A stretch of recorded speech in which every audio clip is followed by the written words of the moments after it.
je refuse de dire que le Hamas est du côté du peuple. Je refuse de dire que le Hezbollah ou que les Houthis sont du côté du peuple. Ce n'est pas vrai. On a eu un entretien ensemble comme ça. Je fais une interview avec vous pour Regard Protestant l'année dernière, après le 7 octobre. Et on était sur le coup de cet événement. Et cette année, en fait, aujourd'hui d'ailleurs, l'anniversaire l'anniversaire, disons, le souvenir de ce moment. Un an après, vous diriez quoi? Quels sont vos sentiments par rapport à cette année qui s'est écoulée? Je crois que c'est une année dont on n'a pas fini de mesurer le fracas, puisque Mm. c'est toujours le fracas en fait. Que ça a été une année d'explosion à tous les niveaux, que ce soit dans la sphère privée, la sphère politique, la sphère amicale, la sphère professionnelle. En fait, énormément de personnes qui sont en réalité, qui ne sont pas concernées par ce qui se passe dans cette région, en ont fait un sujet de prédilection. Euh, Pensez à l'extrême gauche, aux insoumis, des gens comme ça, oui, bien sûr, d'autres. mais je parle même de certains collègues que j'ai pu avoir. Oui. Je vous dis, c'est à la fois la sphère générale et la sphère privée, on va dire, où des personnes qui ne se sont jamais rendues ni en Israël, ni en territoire palestinien, ni même au Liban, ni même dans les pays alentours, s'octroient finalement le droit de juger. Alors, je ne critique absolument pas le fait de s'intéresser, le fait d'espérer une paix, le fait d'espérer une normalisation des relations entre les pays, le fait d'espérer pour tous les civils innocents qui souffrent, quelle que soit leur religion, bah, que ça s'arrête un jour. Mm. Mais s'octroyer finalement le droit sans avoir effectué ni de recherche, ni de voyage de manière conséquente, euh, à juger, à réprimander et à nourrir finalement ce qui aboutit à des actes anti-juifs en France, je m'interroge en fait. Voilà. Tout le monde critique énormément Israël en disant que c'est disproportionné, c'est un génocide. Enfin, qu'est-ce que vous pouvez dire par rapport à ça? Comment vous vivez ça, vous? Pour moi, c'est une déchirure. C'est ce que Ouais. j'ai écrit. Vous savez, c'est très facile de parler comme ça. Moi, je ne suis pas capable d'écraser un moustique. Enfin, c'est ça mon rapport au vivant, si vous Mm. voulez. Je ne suis pas capable d'écraser un insecte. Donc, je ne vais pas vous dire que ça me fend pas le cœur de voir ça. C'est une horreur. C'est une horreur qui aurait pu s'arrêter il y a bien longtemps si les otages avaient été rendus et si le Hamas avait déposé les armes, ce qu'ils ne veulent pas. Et je suis, moi, extrêmement déchirée par ce sentiment que j'éprouve vis-à-vis des civils palestiniens de paix qui sont prisonniers finalement sur deux fronts.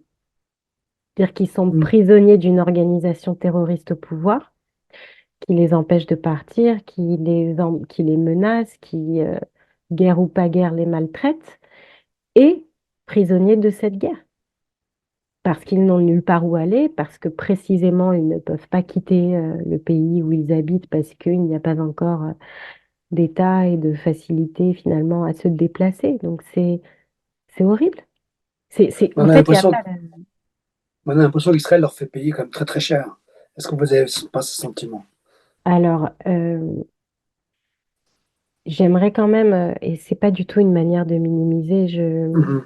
parmi ces 40 000 morts à Gaza, le Hamas comptabilise quand même les combattants Oui, il y a forcément des gens du Hamas, on est bien d'accord. et les morts naturelles et les soutiens aux terroristes. Donc, ce n'est pas 41 000 innocents qui sont morts, c'est trop de toute manière. On n'a pas le chiffre exact et faudra attendre des enquêtes internationales et neutres, parce que le ministère du Hamas, en réalité, ça n'existe pas. Il n'y a pas de ministère du Hamas.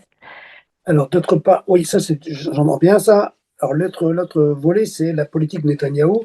Il y a actuellement, j'ai entendu ça aujourd'hui, qu'une partie des familles des otages refusent de participer aux cérémonies de souvenirs organisées par le gouvernement et ils sont extrêmement critiques enfin, oui, plus que critiques vis-à-vis de la politique Netanyahou. Est-ce que vous pensez qu'il y avait une autre politique, qu'il y a une autre politique possible et que Netanyahou se sert de ça juste pour asseoir son autorité et son job de Premier ministre? On l'accuse de ça, de faire la guerre pour préserver sa possibilité Alors, d'être vous Premier ministre. savez, je pense que les Israéliens ne sont pas différents des Français. Mais pour en revenir à cette histoire des otages, on a l'impression quand même qu'une partie des gens en Israël, ceux qui manifestent tous les jours sur les places à Tel Aviv ou à Jérusalem, contestent la politique de Netanyahou. Est-ce qu'il y a Alors, une autre politique possible par rapport aux otages? Est-ce que vous pensez qu'on aurait pu faire autrement? Ou pas du tout? alors, vous avez tout à fait raison. La population israélienne est totalement fracturée, Mm, divisée. C'est une population en extrême souffrance. mm, Euh, et encore une fois, quand je dis ça, ça ne veut pas dire que les autres ne souffrent pas, hein. Le bien sûr. drame de cette région, c'est que tout le monde souffre depuis des générations et que du coup, la folie a tendance à prendre le dessus sur le reste. Enfin voilà, donc oui, il y a beaucoup de gens qui lui en veulent de ne pas tout faire pour les otages. Et puis, il y a beaucoup de gens qui en veulent à ces familles d'otages de mettre finalement des bâtons dans les roues à ce qui pourrait protéger leurs enfants à eux. Parce qu'en gros, si on ne démantèle pas le Hamas, si on ne démantèle pas le Hezbollah, si on ne tient pas tête à l'Iran, bah, c'est une guerre qui va durer et c'est donc d'autres soldats qui vont mourir tôt ou tard, ou d'autres pogroms qui vont se passer. De l'image d'Israël aujourd'hui Euh, qui pâtit un peu de tout ça. C'est-à-dire qu'il y a des critiques dans le monde entier autour de la politique d'Israël alors, et de Netanyahou. bien Est-ce que sûr, là, ces mais batailles-là gagnées, est-ce que c'est pas sur le long terme une catastrophe pour l'image d'Israël et pour vous Israël? savez, dès le 8 octobre, en fait, c'était déjà comme ça. Donc, Oui, on est d'accord. j'ai envie de dire que les personnes qui ont envie de comprendre la complexité de cette région, où finalement, chaque pas en avant est aussi un pas en arrière, où il faudra, je crois, je sais plus qui disait qu'il faudrait au moins 150 ans euh, pour que on arrive à une situation de normalisation. Donc, voilà, je pense qu'en réalité, il y a aussi beaucoup de personnes qui connaissent la région et qui soutiennent Israël, comme tous ces civils iraniens ou ces exilés iraniens ou ces exilés afghans ou ces exilés libanais qui n'attendent qu'une seule chose, c'est de pouvoir rentrer chez eux quand il y aura une démocratie et qui savent qu'en fait, rien ne se fait sans le sang dans cette région. Donc, on vit déjà un drame, on vit tous un drame. Et ceux qui détestent Israël détestent encore plus Israël. Et ceux qui comprennent à quel point c'est délicat, compliqué, déchirant, eh ben, continuent de le comprendre.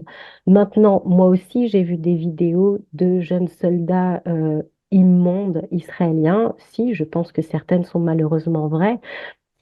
Alors, de ce que j'ai vu, elles dataient quand même du début du conflit. Mhm. Euh, et vous savez, je ne fais pas moi d'angélisme. Il y a des connards partout, pardonnez-moi l'expression, Mhm. et il y a nécessairement des jeunes connards dans les rangs de Tsahal aussi. Parce que quand on vient d'assister à un pogrom, qu'on a peut-être été éduqué, ben justement, dans des familles qui ont une forme de racisme ou du racisme tout simplement et que on se sent galvanisé à l'idée d'aller sauver son pays, d'aller venger les siens, ben, ça peut faire des bêtises. Mhm. Mhm. Mhm. Et de la même manière que probablement que dans les rangs du Hamas, ben, on a les mêmes qui ne sont, enfin, des personnes qui atterrissent là sans réelle à l'origine idéologie mortifère et qui finalement se sentent galvanisés parce que tout ce que cela révèle et leur promet, bah, on a les mêmes de l'autre côté. La seule différence, et c'est à noter, c'est que du côté de Tsahal, ceux-là sont jugés et Mhm. sont mis enfin, soit en Aux prison, arrêts. soit, voilà, déjà, ils sont mis aux arrêts. Et par la suite, enfin, là, les procès ne sont pas encore terminés parce qu'il y a quand même un tout petit peu d'urgence, mais en tout cas, ils ne sont plus sur le front et ils seront jugés Mhm. et probablement déférés parce que c'est interdit. Ouais. Qu'est-ce que vous imaginez, vous, comme suite maintenant à ce conflit? Où est-ce qu'on peut arriver? Comment on imagine, enfin, la meilleure solution serait quoi? C'est que ça s'arrête, vous disiez faute d'armes de l'autre côté, que le Hezbollah et le Hamas aient plus la capacité de nuire. Est-ce que c'est ça une solution ou est-ce que c'est quand même un jour un accord de paix, des négociations? Est-ce que c'est possible ou vous n'y croyez pas du tout? Je préfère voir l'issue positive. Par exemple, il y a eu une déclaration, je crois que c'était hier ou avant-hier, euh, de l'Arabie Saoudite, disant que finalement, il n'acceptait plus les soutiens au Hamas parmi les habitants, que finalement, l'avenir du monde arabe devait se faire par la démocratie, que les printemps républicains, enfin pour la République qu'on a pu voir, devaient continuer de s'exporter dans la région et que les accords d'Abraham devaient reprendre et que finalement, j'ai envie de faire confiance, moi, en l'intelligence des puissances, je dirais, qui sont du côté du peuple. Voilà, parce que je refuse de dire que le Hamas est du côté du peuple. Je Mhm. refuse de dire que le Hezbollah ou que les Houthis sont du côté du peuple. Ce n'est pas vrai. Je pense qu'il y a d'un côté des énergies de construction et des énergies de destruction. Et que à un moment donné, tout simplement parce que la guerre, déjà, ça coûte cher. Tout simplement parce qu'à un moment donné, il va bien falloir reprendre un rythme économique, enfin, très cyniquement, en fait, continuer à gagner de l'argent et à ce que les gens Et à consomment vivre. Mhm. et à vivre. Non, non, mais voilà, j'ose même pas rentrer dans l'idée du bonheur et de la joie, etc. Mhm. Mais les personnes au pouvoir, très cyniquement, ce qu'elles attendent, bah, c'est que le pays tourne et que les gens consomment et que ça achète et que ça construise des maisons et que ça s'endette, etc., etc. Donc, très cyniquement, à un moment donné, il va falloir que l'économie reprenne. Et pour cela, bah, en fait, on a besoin de la paix. Donc, j'ai envie de dire, le cynisme ambiant me rend optimiste. Voilà, c'est pas comme ça que j'aurais aimé Mhm. qu'on arrive, moi, à une accalmie. J'aurais aimé que la foi en l'avenir, la foi en Mhm. l'humain, mais bon, j'ai bien compris qu'on n'était pas des masses à De ce prêcher côté-là. voilà, Mhm. de ce côté-là. Donc, voilà, cette perspective, en fait, de la reprise des accords d'Abraham, moi, me fait énormément chaud au cœur parce que c'était quand même une possibilité de totalement déstabiliser l'Iran, totalement finalement déstabiliser cette espèce d'axe islamiste Mhm. qui traumatise toute cette région. Et puis, la guerre, une fois terminée, ce sera aussi l'occasion pour Israël de trouver un nouvel avenir politique, parce que Netanyahou aura forcément des comptes à rendre sur comment ça se fait en fait que le 7 octobre a eu lieu, Mhm. puisqu'il y avait eu des alertes puisqu'il y avait eu un an de grève et d'opposition. Enfin, je veux dire, aujourd'hui, on essaye de Mhm. montrer que la population s'oppose à Netanyahou, mais en réalité, on sortait d'un an de grève terrible Oui, contre Netanyahou, oui, c'est ça. contre Netanyahou. Donc, si vous voulez, les choses n'arrivent pas par hasard non plus. Mhm. Donc, c'est pas nouveau, en fait, que la population israélienne, elle est fracturée. Euh, de la même manière que dans les autres pays Mhm. démocratiques. Le seul problème, c'est que, il y a une pression existentielle différente d'ailleurs. Donc voilà, moi je suis pour que la justice fasse son travail, que Netanyahou soit jugé en fait, qu'il y ait une enquête sur ce qui a été raté, sur ce qui a été fait, qu'il y ait aussi une enquête à Gaza, puisque c'est insupportable en fait de devoir commenter des nombres de morts qu'on a besoin de savoir, qu'on a besoin que non en fait les terroristes ne soient pas inclus parmi les victimes parce que justement, on se doit de respecter les victimes. Et voilà, en tout cas, c'est ça que moi j'espère. Peut-être que je suis naïve. Ben, non, mais en tout cas, vous dites en fait que ça peut pas par la force des choses, ça s'arrêtera et que la vie reprendra. C'est une espérance. Jusqu'à quand? On ne sait pas. Mhm. Ouais, Mais de toute façon, aucune des forces en présence n'a les moyens d'une guerre de 10 ans, mais ouais. même de 3 ans. Enfin, je veux dire, Israël n'a pas ces moyens-là. Les États-Unis, pour l'instant, ils sont là.